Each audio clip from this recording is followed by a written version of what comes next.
À l'occasion des Jeux Olympiques 2024 qui se situent à Paris, je voulais vous parler d'un manga qui est sorti récemment et qui nous parle notamment d'une épreuve oubliée de ces Jeux mondiaux. Je voulais vous parler du nouveau gros manga français sorti aux éditions Ankama, Run to Even. Run to Even, c'est un manga de Toan. Le tome 1 est sorti fin juin et porte plus de 200 pages. Une édition de luxe à moins de 10€. C'est un souhait de l'auteur. Et franchement, c'est de la grosse qualité, rien qu'en termes d'édition. Gros jeu Ankama pour faire cet ouvrage-là. Franchement, c'est super quali. Et je voulais parler de cette œuvre pour son rapport notamment un peu avec les Jeux Olympiques, mais pas que ça, parce que c'est vraiment une œuvre qui m'a chamboulé, que je m'attendais pas trop. Je l'ai découvert à Japan Expo, j'ai pris le tome pour découvrir et j'étais agréablement surpris. Alors l'histoire, elle se situe en 2036 lors des Jeux mondiaux. Et vous allez voir, le synopsis nous rappelle peut-être une sorte de dystopie que pourraient être ces Jeux Olympiques 2024 à Paris. Nous on situe à une île assez lointaine des Jeux mondiaux et qui est en plein conflit armé globalement. Un conflit armé entre les îles du Nord et du Sud d'Are-Kero. Et nous, on suit Faye,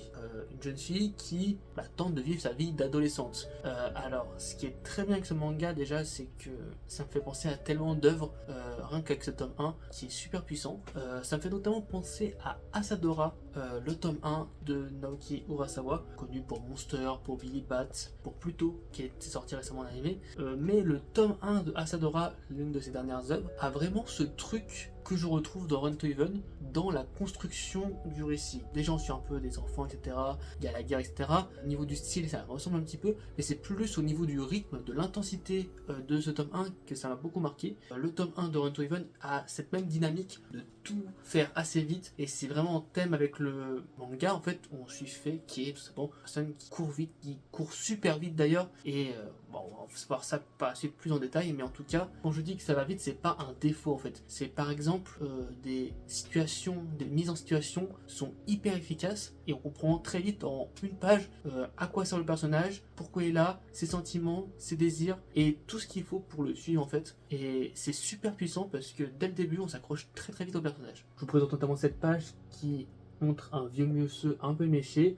On n'a pas besoin de savoir qui il est, qui ce qu'il est vraiment, mais on comprend très vite pourquoi on nous le présente, pour simplement décrire la guerre et ce qu'elle a provoqué. Et en 4-5 cases, voilà, on a tout ce qu'il faut pour comprendre un peu la guerre, comprendre les raisons de la guerre, comprendre les dommages de la guerre, la façon de réagir de certains. Et je trouvais cette page hyper marquante et c'est celle qui m'a rappelé directement à Sadora. Elle a rien d'incroyable spécialement visuellement, mais c'est juste, je sais pas, ça marque super bien et ça me fait penser vraiment du coup à Sadora dans son efficacité en fait. Ça me fait penser à d'autres œuvres comme l'une de mes œuvres favorites, Dead Demons DDD Destruction. D'ailleurs l'anime est en cours, allez le voir. Et pourquoi ça me rappelle ça? C'est parce qu'en fait on alterne très bien entre les moments qui permettent de rapprocher très vite les lecteurs des personnages, mais également les coups de folie, la violence brute qui se passe dans le récit, d'un coup, d'un seul. Alors évidemment on a des choses qui me font penser que ça va peut-être arriver, mais on s'attend pas que ça arrive maintenant, de cette façon, comme ça, dans le récit, et c'est ça qui marche trop bien. Et ça évidemment ça m'a fait penser à Dead Demons DDD Destruction. Alors je dis ces références là, mais ça se trouve c'est pas du tout des références qu'a eu l'auteur, hein. C'est juste moi mes références par rapport à ce que j'ai lu et ce que j'ai aimé qui me font penser à ce tome de Run to Even. Enfin pour peut-être une référence un peu plus logique, c'est le personnage de Faye, fait tout simplement penser à Yo Asakura. Yo Asakura qui pareil est un peu vagabondant avec son petit casque. Faye a aussi une vie de famille un peu compliquée avec notamment sa mère qui est partie un peu à la guerre, etc. Et son père qui, voilà, il est un peu handicapé, qui d'ailleurs a un peu un ultimatum de sa vie, mais qui va le cacher à Faye pour la laisser grandir. Et d'ailleurs, son éducation est tout le début de l'œuvre en fait. On voit vraiment la façon dont il essaie d'éduquer Faye, de la laisser vagabonder à ses envies, de lui dire que voilà, si elle a pas envie d'aller à l'école, c'est pas grave, il y a d'autres moyens de réussir, de suivre ses envies, de suivre ses rêves. Et c'est ce que fait Faye en vagabondant toute la journée, en écoutant les cassettes que lui a ramené sa mère, parce qu'elle est évidemment très marquée par l'absence de sa mère qui revient quelques fois mais qui part toujours un peu en navire à la guerre. Mais elle aime aussi beaucoup son père qui lui est assez proche d'elle. Donc on a un peu un père au foyer qui a, suite à son accident, voilà, il peut pas travailler mais du coup il s'occupe un peu de sa fille de cette façon-là. Une façon d'éducation assez particulière et qui, je pense, va beaucoup influencer Faye dans tout le long du manga. Et l'influence a une grosse importance dans le personnage de Faye qui, voilà, elle est un peu influencée par sa mère, voilà, dans le côté côté un peu vagabond, courir partout, son père dans la nonchalance on va dire, et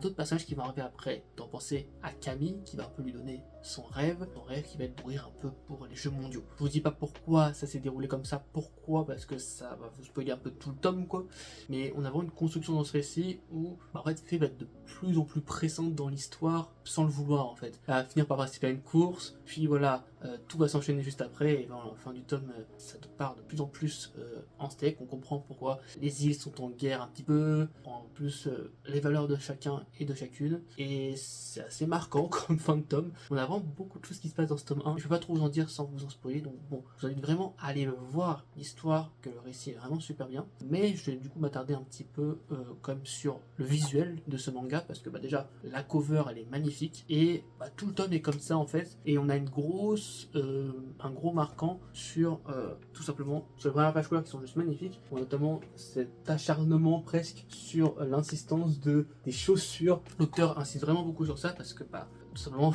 elle court avec n'importe quoi.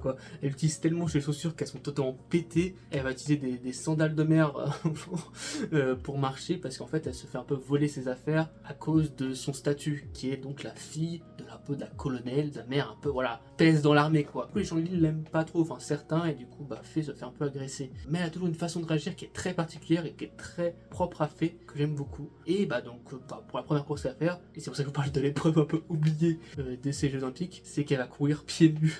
Elle va s'en foutre en fait d'avoir des chaussures, elle va se courir comme elle a toujours fait, de façon un peu ghetto, à pied, elle va faire le 200 mètres, le 400 mètres, le 1500 mètres à pied, puis elle va même plus s'arrêter parce qu'en fait Faye elle a toujours couru lorsque sa mère partait en bateau pour d'autres horizons, pour essayer de la rattraper, pour essayer de l'impressionner, pour que sa mère reste. Et c'est pour ça qu'elle va super vite maintenant, c'est que elle a fait ça toute sa vie, courir. Et elle va donc continuer de courir après son 1500 mètres, alors qu'elle devrait être totalement morte normalement, jusqu'au quai, jusque là où le bateau part. Sa mère est censée bientôt repartir. Et voilà. Je vais pas vous en dire plus sur l'évolution également de la mère de Faye, parce que disons qu'elle a un peu un changement de personnalité à cause de la guerre. Je vous dirai pas plus parce que voilà, mais c'est super intéressant également à voir dans l'œuvre. Et ce changement va avoir vraiment des impacts pour la fin du tome notamment. Et voilà, ce tome 1 pourrait être totalement une sorte de dystopie des Jeux Olympiques de Paris 2024 si ça se passe mal. À l'heure de cette vidéo, c'est juste avant la cérémonie, il y a déjà des petits problèmes, mais bon, elle va sortir un peu plus tard, on verra ce qui se sera passé d'ici là. Bon, on espère évidemment quand même que ça se passe pas trop mal. En tout cas, je vous invite vraiment à lire ce tome 1 de Run to Heaven, l'histoire d'une fille Faye qui va courir pour sa vie, pour ses rêves, encore plus je pense dans les prochains tomes. L'histoire est super belle, franchement, pour un manga français, des quelques mangas français que j'ai lus pour l'instant, c'est l'histoire qui m'a le plus marqué, mais voilà, quand je découvre des petites œuvres comme ça, j'ai envie de vous les partager, j'ai envie de les lire, découvrir la suite, et franchement, bravo à Ankama, bravo à Toan pour ce tome 1 qui est super marquant, qui est super touchant, que ce soit pour le côté artistique ou scénaristique, ça n'a rien à redire, c'est vraiment trop bien, j'ai envie de vraiment aller lire. Bref, sur ce, c'était Paul, je vous souhaite à tous un bon ou un mauvais jeu sympathique, puis ce soir vous êtes favorable, salut!